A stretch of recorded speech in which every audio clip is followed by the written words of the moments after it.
بەغدا لە ڕێی سیستەمێکی ئەلکترۆنی گورزێکی دیکە لە خەزانەی پارتی و یەکێتی دەدات.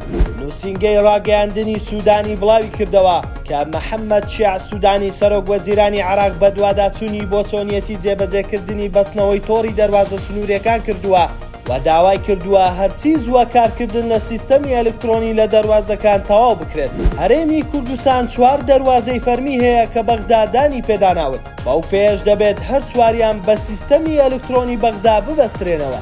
نووسینگەی سوودانی ئەوەشی وتووە لە کۆبوونەوەیەکی تایبەت گفتوگۆ لەبارەی کارکردن لە قۆناغی دووەمی سیستەمی ئەسیکۆدا، قۆناغی یەکەمی سیستەمی ئیدارەی دەواازە سنووریەکان و تەواوکردنی تۆڕەکانی پەیوەندیکردنی نێوانیان و سیستەمی چاودێری بارهەڵگرەکان و کێشکردنیان کراوە. دەژڵێن سوودانی جەختی لە گرنگیدان بەم بابەتە کردوتەوە چونکە لە ڕووی ئابووری و ئیداری و چاودێری و تەکنەلۆژی و زیادکردنی داهاتە نانەوتیەکانە بۆ خەزانەی دەوڵەت. ئەوەش خراوەتە ڕوو لە مانگی ئەیلولی ئەم ساڵەوە کارکردن بە سیستەمی کاغەز لە دەستگا گومرگیەکان ڕادەگیرێت.